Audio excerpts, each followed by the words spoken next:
Oke, assalamualaikum warahmatullahi wabarakatuh. Perkenalkan, nama saya Bayi Purnamaji, NIM saya Dodo 09116050. Saya kali ini akan menjelaskan hasil tugas deployment saya dalam analisis pengaruh YouTube dalam strategi pemasaran. Oke, mungkin bisa saya langsung jelaskan. Saya akan buka slide saya dulu. Jadi data mining kali ini saya melakukan yaitu sebuah analisis pengaruh YouTube dalam strategi pemasaran. Oke, lanjut aja. Oke, saya akan menjelaskan bisnis understanding saya, yaitu yang pertama bisnis objektif. Jadi bisnis objektifnya adalah tujuannya bisnis ini dari dataset yang saya ambil itu ya, bagaimana saya mengoptimalkan pengaruh YouTube dalam rencana pemasaran dengan melihat bagaimana YouTube mempengaruhi strategi pemasaran perusahaan. Fokus utama meningkatkan keterlibatan dan jangkauan, peningkatan jumlah pelanggan channel YouTube, peningkatan penjualan melalui tautan afiliasi, dan analisasi kinerja konten. Terus assess situation. Jadi saya ini akan menjelaskan ada dua, menganalisis atau melihat kondisi pasar dan persaingan industri dalam produk atau layanan dalam YouTube. Terus yang kedua, menganalisis siapa target audience dari setiap kampanye YouTube, apakah dengan spesifik berdasarkan usia, minat, atau demografi lainnya. Data mining goals. Jadi saya berusaha mengumpulkan data mengenai perilaku penonton YouTube, waktu penonton, dan interaksi atau afiliasi, menilai kinerja dan popularitas pengaruh YouTube yang dipilih melalui data jumlah subscribe, tingkat interaksi, dan sejarah kerjasama. Artinya maksudnya saya akan melihat nih tujuannya, yang itu saya melihat ada subscribe-nya berapa, like-nya berapa, komennya berapa. Oke, lanjut. Jadi bisnis project plan saya memilih pengaruh, menganalisis berbagai pengaruh YouTube dan memilih sesuai dengan target audiens dan nilai merek perusahaan. Terus konten kreatif, mengembangkan konten kreatif yang menarik, informatif, dan sesuai dengan kebutuhan audiens YouTube. Yang ketiga, peluncuran dan promosi, menentukan jadwal peluncuran konten, strategi promosi, dan penggunaan media sosial untuk mendukung kampanye.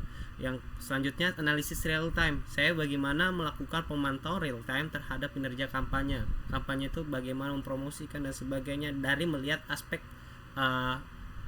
komen, subscribe, dan juga like dan respon umpan baliknya lah. Dan evaluasi akhirnya bagaimana melakukan evaluasi akhir terhadap struktur keseluruhan kampanye, mengidentifikasikan apa berhasil dan mengambil aspek yang diinginkan ditingkatkan untuk kampanye selanjutnya. Oke, dataset kali ini saya terdiri 10 kolom, yaitu SNO, name, YouTube, country, subscribe, kategori 2, AVG views, AVG likes, AVG comment, kategori 3. Ini informasi deskriptif. Ini ada beberapa 10 kolom dan terdiri ada count, new, top, freak, means, stand, main 25%, 6175 max, dan ini semua memiliki data-data yang belum kita melakukan, yaitu data regression. Dan selanjutnya kita lakukan eksplorasi data atau EDA, data eksplorasi data analisis. Dan kita lihat di sini bahwasanya rata-rata view YouTube yang 20 terbaik ya, dan rata-rata viewers dilihat ini adalah, kita lihat itu adalah katalog musik Mr. Beast yang kedua dan Amel A2. Dan terus kita juga lihat sebelahnya rata-rata likes yang YouTube terbaik itu kita bisa lihat itu adalah ADCDV 1 dan rata-rata like-nya juga lumayan tinggi. Artinya di sini kita lihat ada pengaruh antara rata-rata YouTube dan juga rata-rata lihat dan rata-rata melihat atau menonton dan juga rata-rata like. Kita bisa lihat kedua ini, dan mereka memiliki YouTube yang berbeda. Lanjut. Nah, di sini juga eksplorasi data. Lanjut.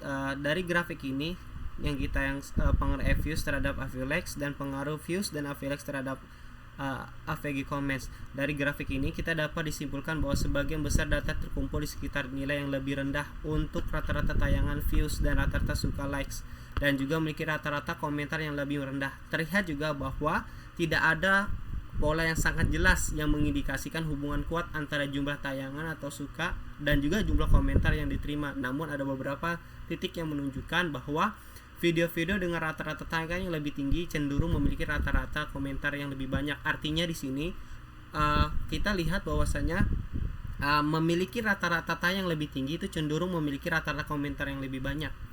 Jadi semakin banyak orang nonton tuh semakin banyak orang berkomentar.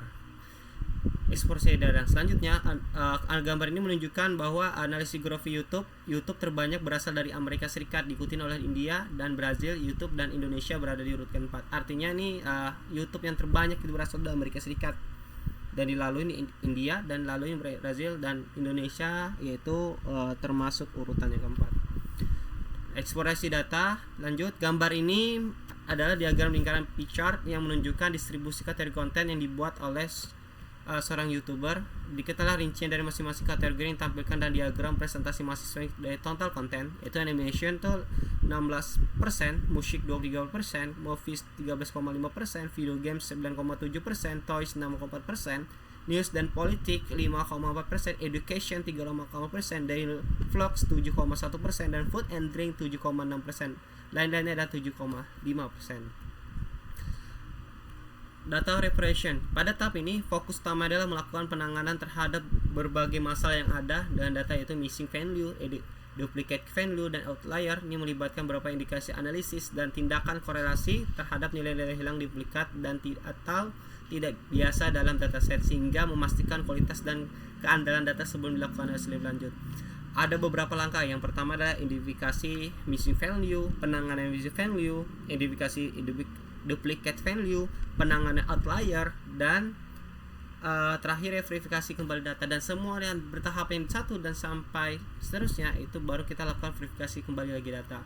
Dan kita lihatin pada bahasa missing value di sebelum dihapus ini ada terjadi noise, artinya ada terdapat nilai none pada beberapa kolom yang menunjukkan ada nilai-nilai kosong atau tidak terisi. Beberapa kayak nilai kolom affect view, affect likes, dan affect comments yang berbentuk string dan memerlukan pemberisian untuk mengkonversi ke format numerik, jadi dari string ke numerik.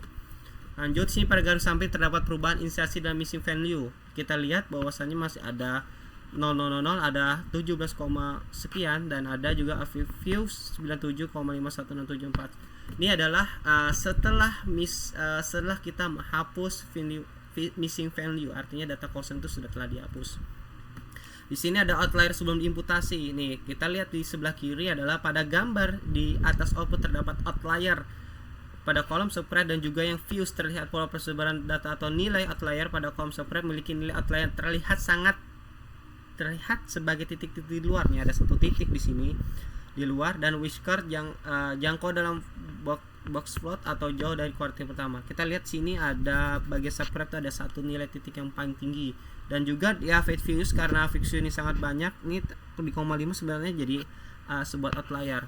Terus yang sebelahnya berdasarkan scatter plot di atas bahwa ada korelasi positif antara rata-rata jumlah penayangan atau yang ditonton dan juga rata-rata suka, yang berarti bahwa ketika jumlah rata-rata penayangan untuk sebuah video meningkat, jumlah rata penayangan untuk sebuah video meningkat, jumlah rata suka juga untuk video tersebut juga cenderung meningkat. Ada perkumpulan, semakin kumpul data berarti semakin positif dan semakin banyak lah peningkatan di situ.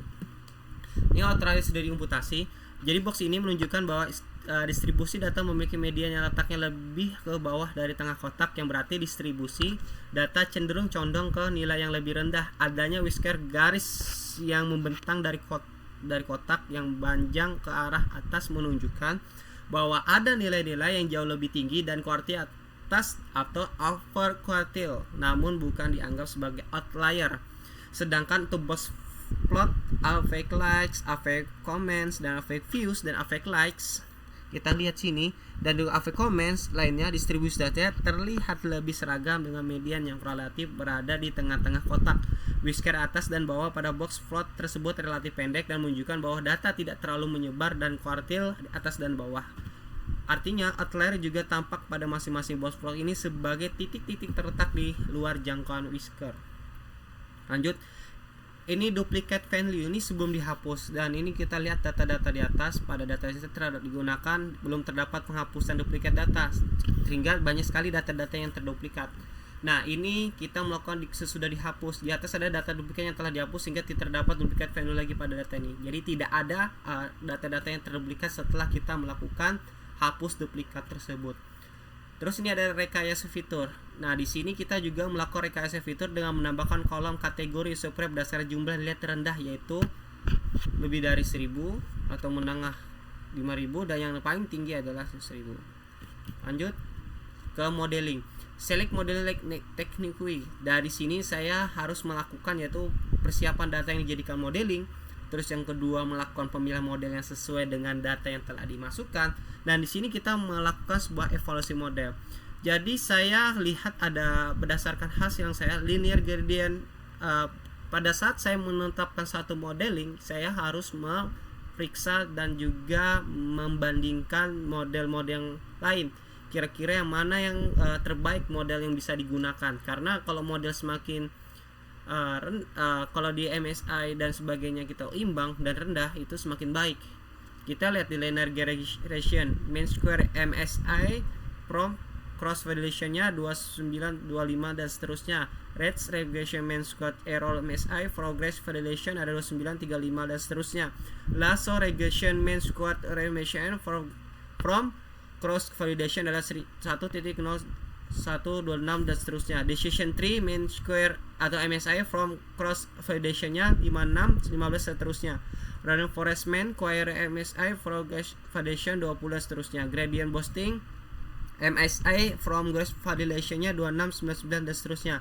Super vector regression atau MSI from cross validation 57, 76 dan seterusnya. Jadi berdasarkan hasil MSI dari validasi silang, model terbaik adalah ada lasso regression, gradient boosting regression, dan random forest. Ini ditunjukkan oleh MSI yang paling rendah dibandingkan dengan model lain. Jadi untuk tugas regresi, model lasso regression, gradient boosting regression, dan random forest merupakan pilihan terbaik untuk melakukan prediksi variabel target. Lanjut, ada model predik berdasarkan hasil di samping. Kita lihat evaluation metricnya, ini ada angka-angka dan sebagainya, dan lihat gradient boosting dan random forestnya. Jadi berdasarkan hasil di samping, model lasso regression MAI yang sangat rendah atau 0,8 ms terendah 1,48 dan nilai R pangkat 2 yang sangat tinggi mendekati 1. Ini menunjukkan bahwa model lasso regression sangat baik dalam melakukan prediksi dan memiliki tingkat akurasi tinggi. 2. Model gradient boosting memiliki MSI yang sangat tinggi 15,760762, MSI yang sangat besar hampir 300 triliun, dan nilai R pangkat 2 yang negatif. Ini menunjukkan bahwa model gradient boosting tidak cocok dengan data yang kinerjanya sangat buruk. 3. Model random forest memiliki MAI rendah 12,048,33, MSI moderat 885, 107, 500, dan nilai R pangkat 2 nya sangat tinggi hampir 1. Ini menunjukkan bahwa model random forest juga sangat baik dalam melakukan prediksi dan memiliki tingkat akurasi yang tinggi. Jadi yang saya pilih adalah model random forest regression. Lanjut, ini adalah modeling hasil dari aktual dan predik, dan kita lihat data-datanya lasso regression dan gradient boosting, dan di sini random forest, dan kita lihat masing-masing perbandingannya di sini. Lanjut, modeling assumption. Saya akan bacakan. Berdasarkan hasil di samping, gradient boosting regression memiliki MI sebesar 26,249, MI sebesar 2,2235, 505, 509, dan R2 skor sebesar 0,999 dan seterusnya. Ini menunjukkan bahwa model gradient boosting regression memiliki kinerja yang sangat baik dengan nilai kesalahannya rendah dan kemampuan yang tinggi untuk menjelaskan variasi yang dalam data. Random forest regression memiliki MSI 11,48,33, MSI sebesar 885,17,500.0 dan R2 skor sebesar 0,911 dan seterusnya. Model random forest regression juga menunjukkan kinerja yang sangat baik dan tingkat kesalahannya rendah dan kemampuan yang tinggi untuk menjelaskan variasi dalam data. Di 3, lasso regression memiliki MI sebesar 0,8685, sebesar 1,410, dan R2 skor sebesar 0,9999998. Meski MI dan MSI sangat rendah, R skor yang mendekati 1 menunjukkan bahwa model lasso regression juga memiliki kinerja yang sangat baik dalam menjelaskan variasi dalam data. Kita bisa lihat nih hasil model assertion visualization. Kita lihat aktual dan predik itu ada perbandingannya. Di sini ada lasso regression, dan juga di sini ada random forest regression, dan sini adalah gradient regression.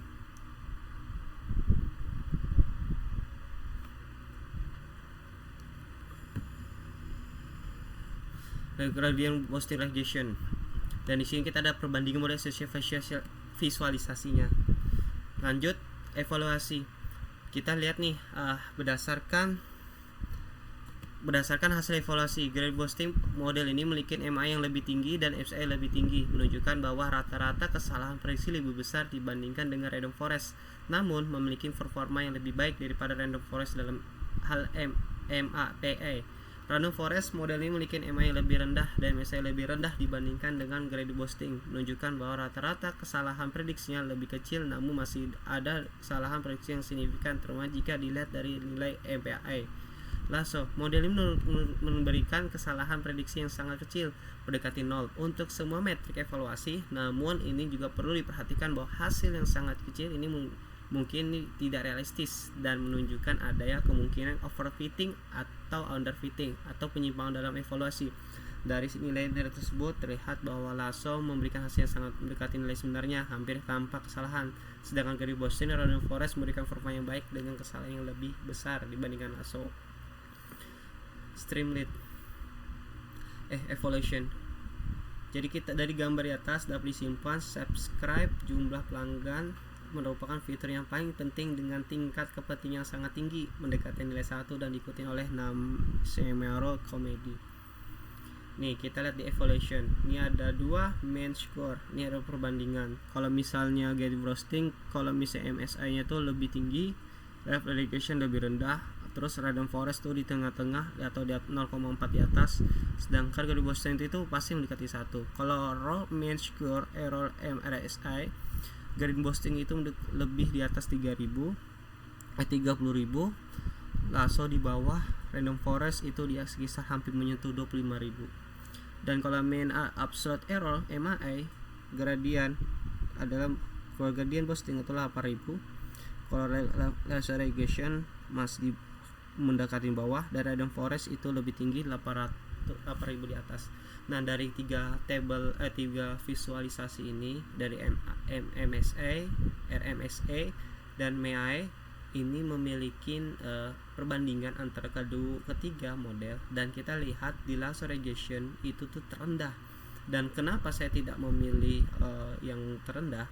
Mengkhawatirkan apabila saya memilih laser regression akan terjadi namanya underfitting atau overfitting atau penyimpangan data, sehingga saya memilih tuh di random regression, random forest regression. Karena apa? Karena ini mungkin meminimalisir terjadinya overfitting karena di tengah-tengah. Lanjut. Oke, jadi kesimpulan lanjut, saya akan ke Streamlit. Kita langsung saja buka Streamlit. Oke, saya akan menjelaskan analisis peluang YouTube dalam strategi pemasaran. Di sini ada sebuah map YouTuber, dan kita lihat dari map ini, artinya semakin biru warnanya itu adalah semakin banyak pengguna YouTuber atau orang YouTuber. Kita lihat ternyata di sekitaran di Indonesia pun masih kurang YouTubernya ya. Di Indonesia tuh masih ada 43-an atau sekitaran mendekati antara range 100-150. Jadi YouTube telah menjadi salah satu platform yang menjadi pasar yang sangat penting dalam era digital ini. Dengan jutaan yang pengguna aktif setiap hari, YouTube menawarkan potensi besar untuk mencapai audiens target Anda dan mengakhiri keputusan pemberian mereka. Kita langsung data distribusi. Kita lihat pengaruh AVG, views, penonton, dan juga like terhadap komen. Jadi di sini kita lihat rata-rata suka dan rata-rata ditonton. Dan di sini masih banyak data terkubur, artinya ada peningkatan. Semakin banyak rata-rata penonton di sini dan semakin banyak pula rata-rata suka, dan semakin meningkatlah data tersebut. Artinya rata-rata suka dan rata-rata tonton itu signifikan peningkatannya. Lanjut, ada analisis demografi YouTuber, dan di sini saya sudah sampaikan bahwa saya semakin yang tadi biru dan semakin merah itu adalah semakin banyak YouTuber tersebut, dan semakin ke bawah semakin sedikit YouTuber yang terada. Dan di Indonesia pun masih tergolong range antara 100 sampai 150. Kita lihat dari heat map numeric fitur correlation. Bahwasannya ini adalah kestabilan data, bila satu semakin tinggi bagi SNO dengan SNO berarti di satu makin data ini semakin baik. Dan juga di AVG comments ini data ini semakin baik, dan juga AVG face dan view dengan satu dan satu lebih baik. Dan kita melihat bahwasannya S0 angka seri dari view numerik, judul kolom numerik, nilai korelasi antara dua numerik ditunjukkan dengan warna. Skala warna yang digunakan untuk menunjukkan kekuatan dari organisme penjelasan korelasi. Jadi nilai korelasi positif menunjukkan hubungan positif antara dua variabel. Semakin tinggi nilai korelasi dan semakin kuat hubungannya, dan nilai korelasi negatif menunjukkan hubungan negatif antara dua variabel.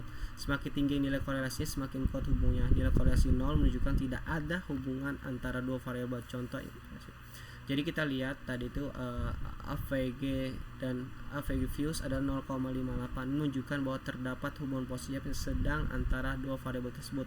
Artinya semakin baik komentar yang diterima postingan, semakin baik pula pelayangan didapatnya. Korelasi antara AVG likes dan AVG views adalah 0,73. Ini menunjukkan bahwa terdapat hubungan positif yang kuat antara dua variabel tersebut. Artinya semakin banyak likes yang diterima postingan, semakin banyak pula lah penayangan didapat. Korelasi antara AVG likes dan AVG comments antara 0,71 ini menunjukkan bahwa terdapat hubungan positif yang kuat antara dua variabel tersebut. Artinya semakin banyak likes yang diterima postingan, semakin banyak pula komentar yang didapatnya. Lanjut, kita lihat komposisi perbandingan, analisis komposisi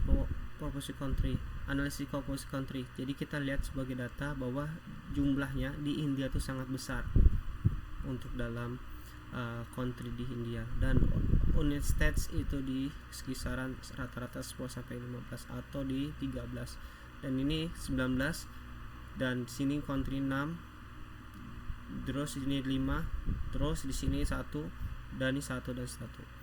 Terus feature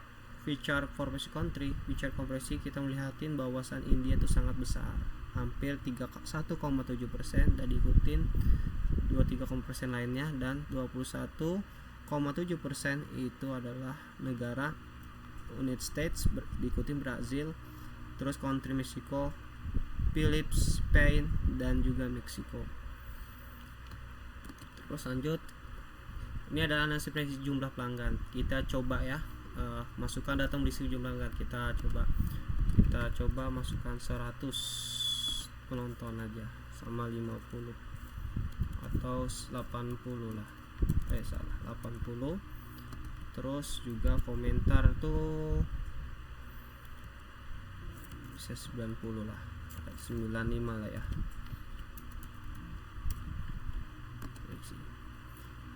Oke, artinya rata-rata penonton 100, rata-rata suka dan rata-rata komentar, dan prediksi jumlah pelanggan tuh bisa mencapai 1, atau 14,9 orang atau 191,91437,8 itu prediksi pelanggan. Jadi semakin banyak ditonton, pasti juga semakin rata-rata komentar juga semakin naik, dan juga rata-rata suka pun mengikutin kurang lebih lah antaranya. Jadi juga itu akan memicu jumlah pelanggan, karena semakin banyak yang nonton, semakin suka orang konten tersebut, dan juga semakin tinggi komen itu atau orang yang menonton, dan semakin juga insight untuk menanamkan atau strategi pemasaran bisa diterapkan kepada YouTube tersebut.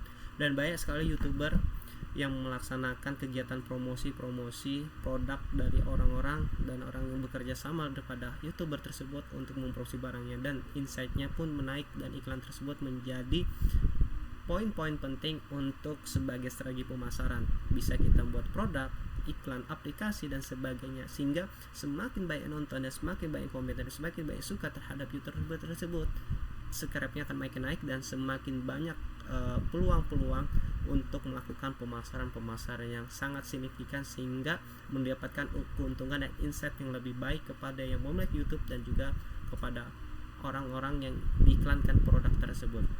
Demikian dari saya atas kurang lebihnya. Jadi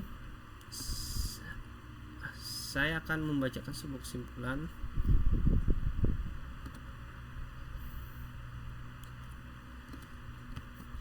Dari segala hal kesimpulan di sini, metode terbaik kita melakukan migrasi adalah menggunakan modal ghosting dan yang memiliki MA lebih rendah, dan random forest tapi kalah rendah pada SMI dan RMSI yang lebih dimiliki oleh random forest ketimbang gradient boosting regression. pada di atas ini sebenarnya paling rendah adalah segregation dari kedua modelnya dari akan tetapi tidak direkomendasikan karena berdasarkan analisis terdapat banyak data anomali dan tidak realistis pada hasilnya sehingga bisa memungkinkan terjadi underfitting dan overfitting pada data. Jadi subscribe ini sangat berpengaruh buat strategi pemasaran YouTube yang saya sebutkan sebelumnya. Semakin banyak orang yang menonton, semakin banyak komentar dan juga sebagainya suka, dan semakin banyak insight dan juga peluang-peluang bisnis strategi dalam pemasaran untuk meningkatkan YouTube-nya dan juga untuk mendatangkan endorse sehingga kerjasama pun akan terjalin dengan baik. Demikian dari saya, kurang lebih mohon maaf. Wassalamualaikum warahmatullahi wabarakatuh.